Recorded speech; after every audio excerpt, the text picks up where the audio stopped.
muchas formas de ver una ciudad.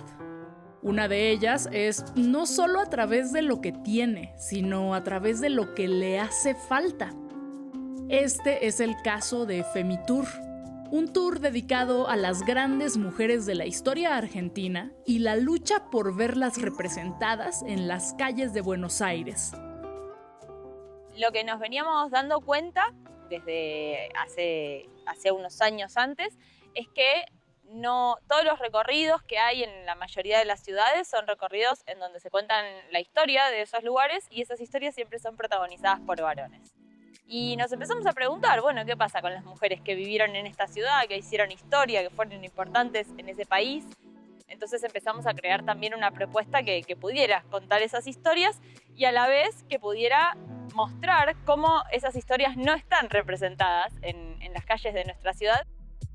El Femitour comienza en Puerto Madero, barrio donde por ley las calles deben tener nombres de mujeres notables. Nosotras en principio cuando creamos el tour lo pensamos para personas extranjeras.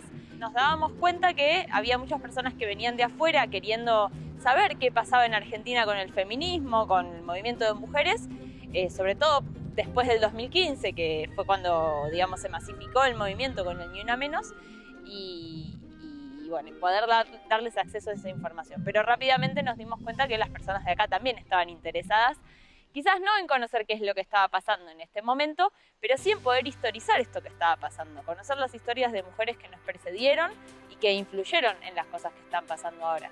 Entonces, cuando nos pusimos a crear el tour y a buscar rincones de nuestra ciudad que nos sirvieran como excusa para contar estas historias, nos dimos cuenta que estos lugares eran muy pocos, que no era fácil hacer un tour, por ejemplo, de monumentos. En tu ciudad, ¿cuántas calles o cuánto porcentaje de calles con nombre de mujer pensás que puede haber? Caminando nos encontramos a Micaela Bastidas, mujer indígena y estratega militar, a Julieta Lanteri, quien logró votar legalmente cuando las mujeres aún no tenían derecho al voto, y a Azucena Villaflor, de las fundadoras de la Asociación de las Madres de Plaza de Mayo, desaparecida durante la dictadura. 40 años antes, 1911, Julieta Lanteri votó en Argentina. ¿Qué hizo para votar Julieta Lanteri?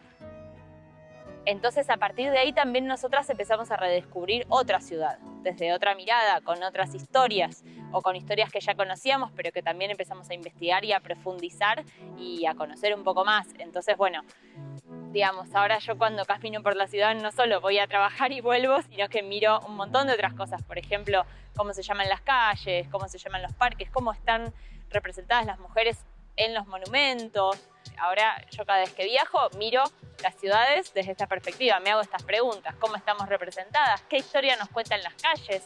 Si los nombres de las calles son nombres de genocidas o nombres de personas que lucharon por la libertad de los pueblos.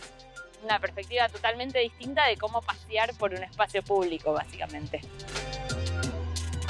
El recorrido termina frente a una estatua de la independentista Juana Azurduy, pero Femitour sigue.